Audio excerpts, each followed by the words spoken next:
Yeah, sure. Good to see everybody today. Obviously, I don't know, not a lot has changed since Saturday after the game, so obviously happy to get a win at home versus Marshall, get back on the winning track. Got a week with finals here, finishing up academically, and then, big road test at Evansville this weekend. They're playing better basketball of late and have got a couple wins, so obviously, kind of got through that first stretch of the season and turning the page on to December, and it's a very important month for us to kind of establish ourselves and continue to play well and hopefully keep improving on both ends of the floor and as we prepare for conference. So looking forward to what's in front of us, and obviously big road test this weekend at Evansville. Right, you guys are still looking for that first road win. Obviously a couple of tough opponents on the road so far. But what challenges have you seen on the road and getting this ready to play in a hostile environment? I think we've played pretty well in both road games as far as getting ready to play with the right mentality and being fearless and playing aggressive. So I think that, again, we've played two very strong opponents on the road.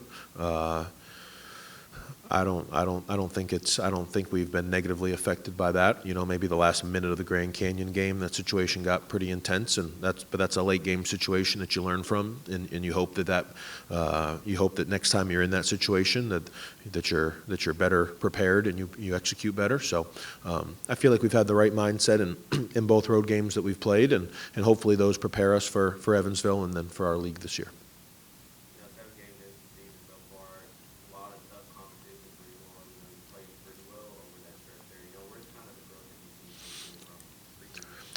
Well, I think Saturday versus Marshall, we certainly looked a little bit better on the offensive end of the floor. I think our defensive numbers are a little stronger than our offensive numbers as of right now. So I don't know. We probably don't try to. We want to be a well-rounded team on the offensive end. That means you score wherever the right play is, whether that's inside, whether it's outside, whether it's fast break, whether it's half court. And I thought versus Marshall, we did probably as good of a job as we've done taking what the defense gives us while having an aggressive mentality. So especially in the second half of that game, I think we shot 65 or 70%, got to the free throw line. So we want to continue to grow and become an efficient offensive team, making plays for others, getting paint touches, and having that lead to a good shot either at the rim or catch and shoot three. So obviously you always want to gradually get better defensively. You want to make sure you're winning the battle on the glass. But I guess probably on the offensive side of the ball, especially in the half court, continue to improve, continue to be more efficient, continue to score in a well-balanced way.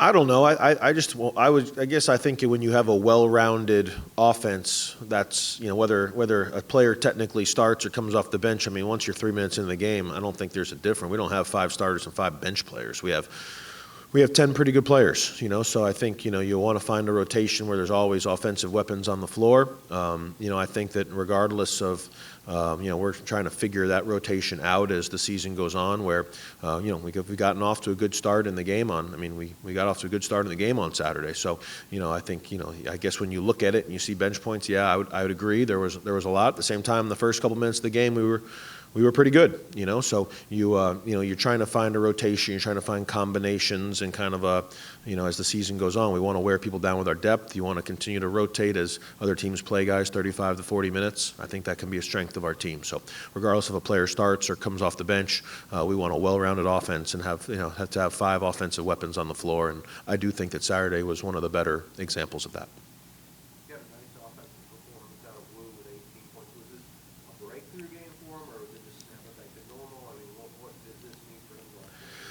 I don't really know. There were some games a year ago where he really broke out in the second half of the game. It honestly reminded me of a couple of his bigger games a year ago. There was a stretch last year where we would say, all right, time for second half Wu to start coming out, and he kind of did that on Saturday. I guess we just want him to have an aggressive mindset. Sometimes I think Wu is a little unselfish to a fault. Like he doesn't want anybody to think that he's a selfish basketball player, but you know, he's a force attacking the rim. He's a force on the offensive glass. He can make catch and shoot threes. We definitely want to get up and down in transition. So we really just want him to have an aggressive, confident mindset in everything that he does. And don't get me wrong, I certainly hope it's a performance he can build on. I thought he was very good at Grand Canyon on offense, and then obviously pretty good versus Marshall. And those are probably our two most efficient offensive games of the year. So I do think when he produces and makes an impact on the offensive end, I do think it makes our team a lot better because he can score in some ways that are hard to stop. So hopefully it's something he can build on, and we definitely want him to keep that aggressive mindset. Jalen with 10 points, which is a good number for him, and it doesn't seem to be his main role here. 5 assists too, which is what we expect out of him. But can you see him becoming more of a factor on the offensive side, or are you happy with what he does already? Definitely want him to make the right play when it's there. Marshall doesn't allow a lot of threes, so kind of on some of those drives and those paint touches, they stay pretty hugged up, and when that happens, you got to finish.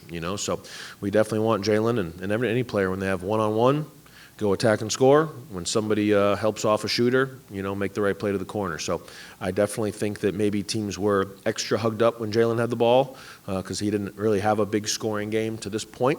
So it was good to see him take advantage, going downhill when we were able to spread them out. He did a good job at some creative finishes and getting to the rim, and I definitely think he's got to make sure.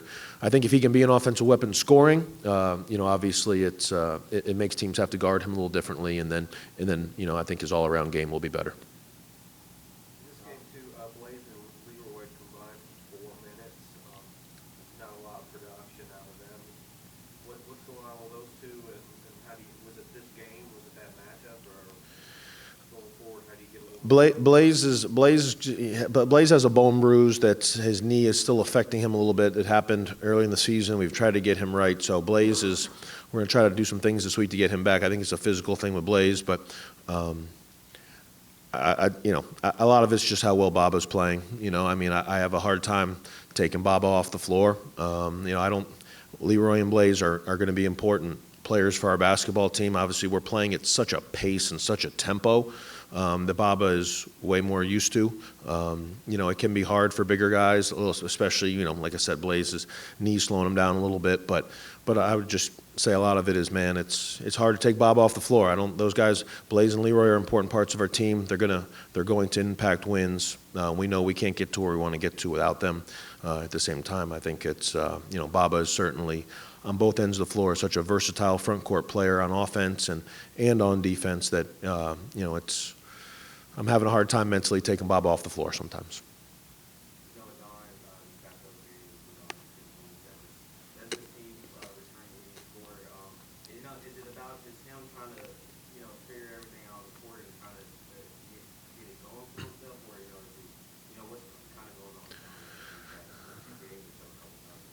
Don will be good. I think Don plays at such a high level that whenever something stands out, or I think the other game, I don't know, he made a single-digit points, 20 minutes, and all of a sudden that stands out as both being low.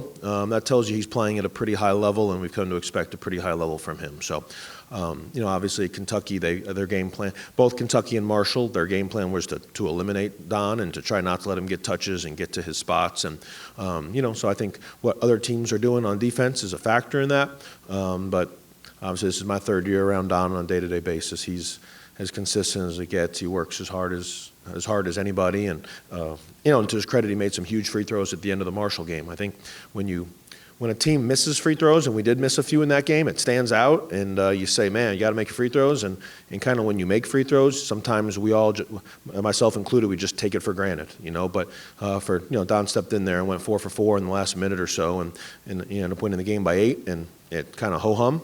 But his mental strength and ability to come through and to make those free throws, I thought was a huge part of closing that game out, and I expect him to bounce back and have a huge game Saturday at Evansville.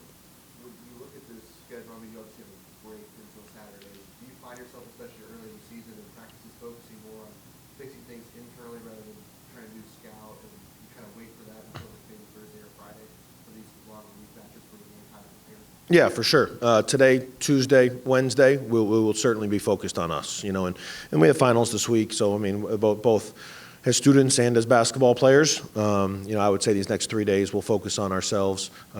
Those guys, they play tomorrow night at Murray, so obviously we'll probably Wednesday as a staff start breaking that film down, and obviously we're familiar with them a little bit already, and by probably early Thursday, Wednesday night, Thursday morning, with it being an early game on Saturday, we try to do about 48 hours of prep. So, I'd say by Thursday we'll get into Evansville. I think they've won the last 2. They're playing a little bit better.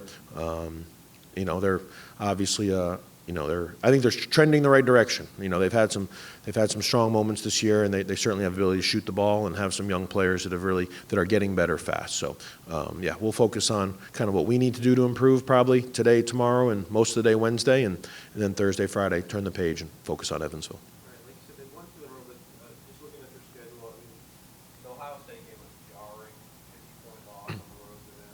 Yep.